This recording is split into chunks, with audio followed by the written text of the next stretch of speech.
Welcome to Vipin Sharma Physics channel, and students, we are going to discuss uniform circular motion. थोड़ा इसको मैं बहुत आराम से समझाता हूं. यूनिफॉर्म सर्कुलर मोशन है क्या चीज?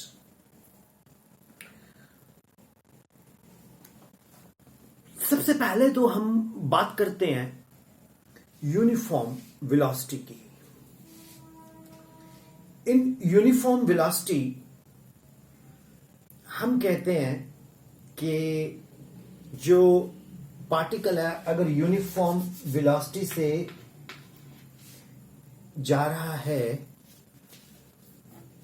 तो उसको किसी फोर्स की जरूरत नहीं है. When a particle is moving with uniform velocity, तो it does not require any force. आप पूछेंगे सर ऐसे कैसे हो सकता है? पार्टिकल जा रहा है, वेलोसिटी है उसकी यूनिफॉर्म, तो उसको फोर्स की जरूरत नहीं है. आप मुझे पूछोगे ऐसे कैसे हो सकता है? भैया क्या बात करते हो आप? अरे न्यूटन का पहला लॉ पढ़े हैं कि नहीं? वो क्या है? Law of inertia. वो कहता है कि अगर कोई बॉडी स्ट्रेट लाइन मोशन में चल रही है तो वो चलती जाएगी, रुकेगी नहीं जब तक उसके ऊपर फोर्स ना लगाई जाए. अरे फोर्स ही नहीं लगा रहे हैं ना हम. चली है तो चल ही रही है, रुक ही नहीं रही है, तो उसकी वेलोसिटी यूनिफॉर्म है, इनर्शिया ऑफ मोशन है. तो लीनियर मोशन में अगर कोई बॉडी, कोई पार्टिकल यूनिफॉर्म वेलोसिटी से जा रहा है तो उसके ऊपर कोई भी फोर्स नहीं लग रही है. इफ बॉडी और a particle is moving with uniform velocity, it does not require any force. जे किसी बॉडी ते या पार्टिकल ते यूनिफॉर्म वेलोसिटी होवे तो उससे कोई भी फोर्स नहीं लग रही है. अगर कोई पार्टिकल यूनिफॉर्म वेलोसिटी से चल रहा है तो उसके ऊपर कोई भी फोर्स नहीं लग रही है, वो चलता ही जाएगा. ये बात समझ में आई आपके? लेकिन जब कोई बॉडी या पार्टिकल यूनिफॉर्म स्पीड से सर्कुलर मोशन में चलता है तो फोर्स चाहिए.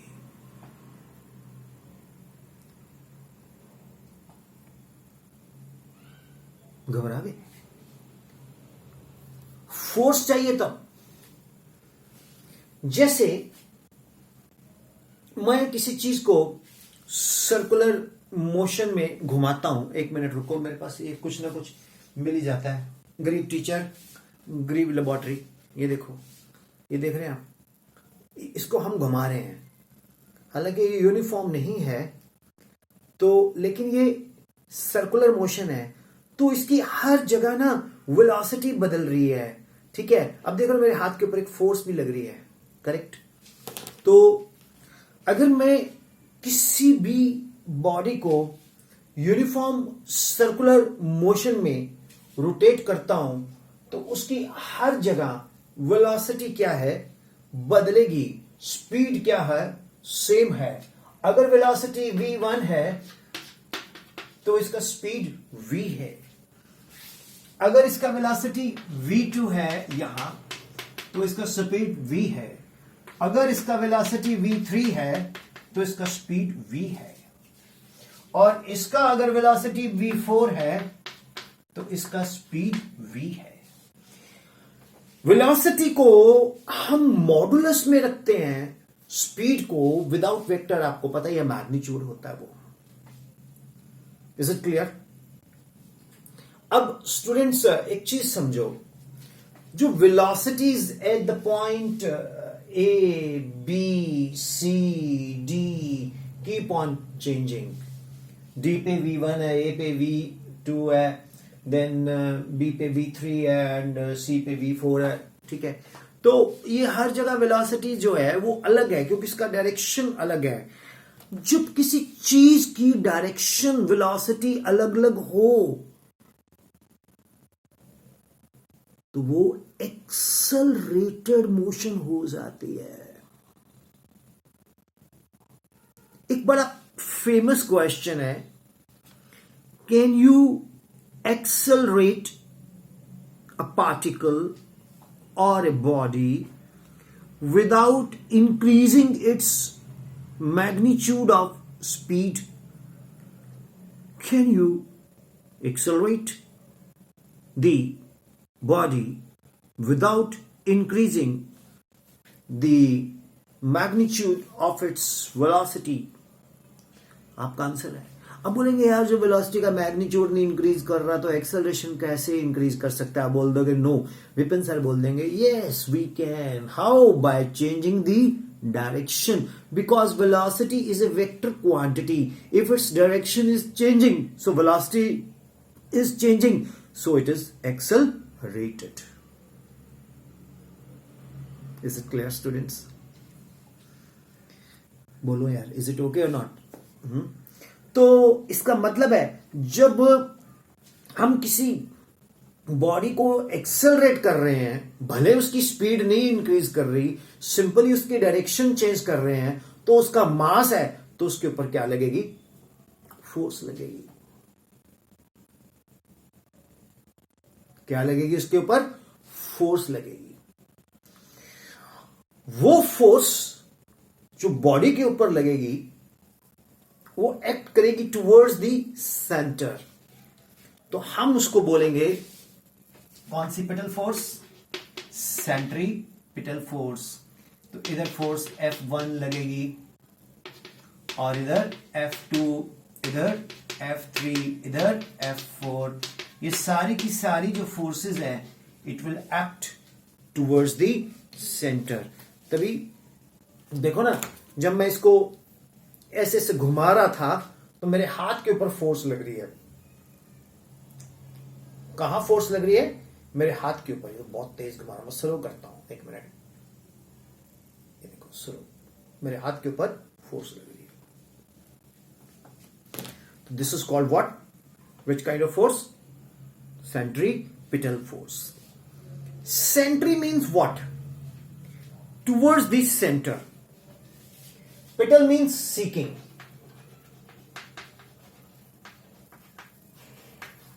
Center.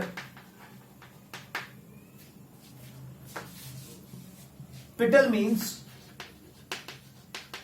seeking.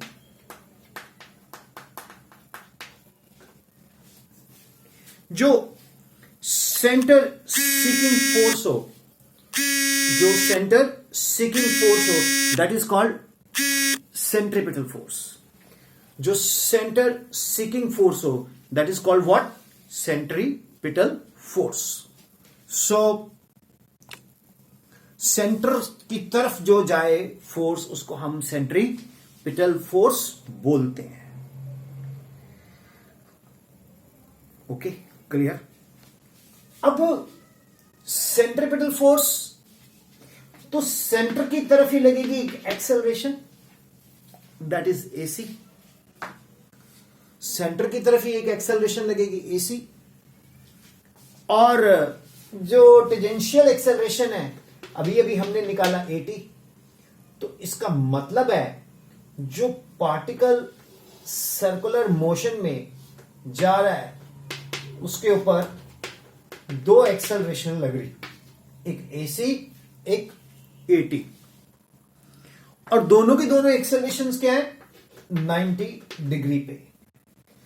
तो A क्या आएगा?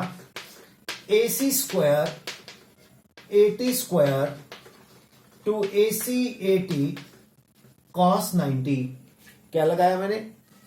Parallelogram law of vectors. AC square मैं इसको इधर करके लिख देता हूं, एक मिनट। आपको वो हाइड हो गया थोड़ा सा, इसको मैं इधर करके लिख देता हूं। तो जो रिजल्टेंट एक्सेलरेशन क्या आया, वो आया AC स्क्वायर AT स्क्वायर। ये बन जाएगा AC square AT square two AC AT cos 90। cos 90 क्या होता है, 0। स्टूडेंट्स, जब भी कोई पार्टिकल यूनिफॉर्म सर्कुलर मोशन में मूव करता है तो उसके ऊपर दो एक्सेलरेशंस लगती हैं।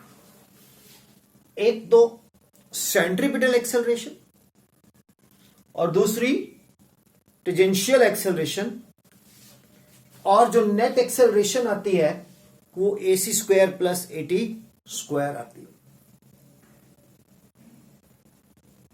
Is it clear? ओके। अब तीसरी इंपॉर्टेंट चीज जो मैं आपको शेयर करना चाहता हूं वो ये कि इसका मास है।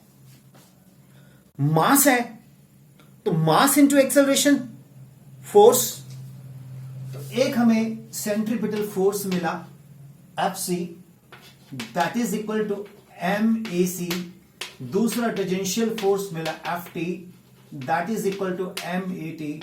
तो F क्या आएगा, FC square plus FT square.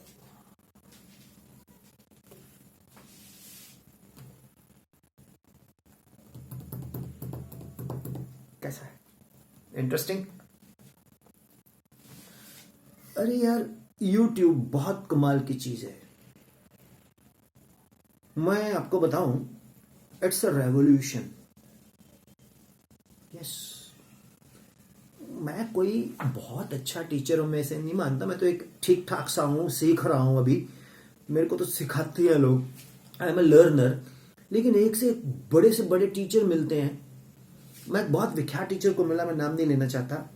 तो मैंने कहा सर आप YouTube पढ़ाते हो? कहते ये सर। कहते कैसा लगता है? बहुत अच्छा लगता है। बच्चे उनसे बहुत बेनिफिट्स उठाते हैं। तो मेरा ड्रॉबैक है, मैं नहीं देखता।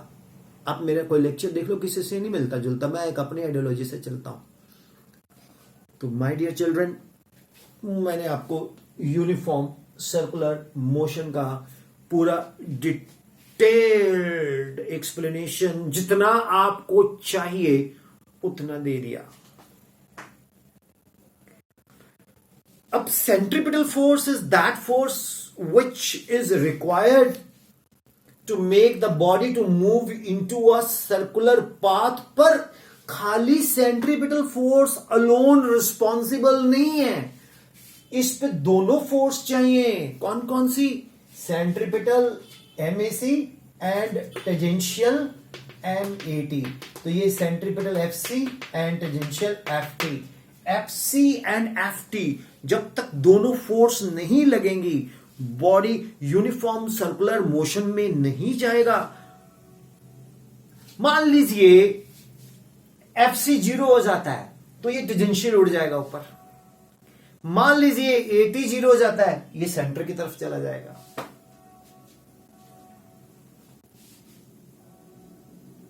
ओके। तो जो भी बॉडी, पत्थर जिसको हम रोटेट करते हैं उसको हम, तो वो सेंटर की तरफ सीक हो रहा है तो सेंट्रीपिटल। लेकिन जो पत्थर है ना, उसकी टेंडेंसी क्या होती है? To go away. वो इनर्शियल है, तो वो गो अवे की टेंडेंसी होती है। अब किसी पत्थर को लो, डोर के साथ बांधो। हमारे पंजाब में ना गाटी बोलते हैं। वो गांव में या शहरों में पहले पतंग बहुत उड़ते थे, तो हम क्या करते थे, बच्चे लोग ना, वो लक्कड़ का लेके उसको ऐसे उठा कर गाटी मारते थे, डोर उसको नीचे खींच लेते थे। बड़ी रिच फीलिंग आती थी। तो वो जो पत्थर है, जैसे ये मान लीजिए पत्थर है, तो इसको मैं रोटेट करता हूं तो इसकी टेंडेंसी होती है परे परे परे परे जाने की। तो परे परे जाने की इसकी टेंडेंसी होती है, तो इसके ऊपर कौन सी टेंडेंसी को बोलते हैं? Centrifugal force. सेंट्रीफ्यूगल फोर्स पत्थर एक्सपीरियंस करता है, लेकिन सिंस वो बंधा हुआ है स्ट्रिंग के साथ, तो वो centripetal force.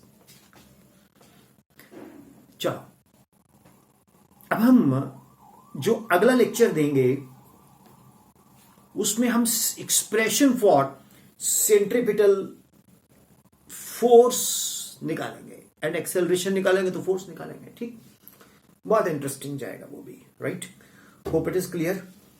The best way to use the Vipin Sharma physics channel is go to the playlist and follow 1 2 3 4 5 sequence wise videos. तो students, ddt of theta is omega. ठीक है, ddt of omega is alpha. Right, v equal to r omega, a equal to r alpha या alpha r. Right, tangential acceleration. So that's it. ये एक discussion था. इसको सुनो, समझो और इसके नोट्स खुद बनाओ. कोई मुश्किल नहीं है. क्वेश्चन इसका आ सकता है, discuss uniform circular motion. Right, thank you, God bless you.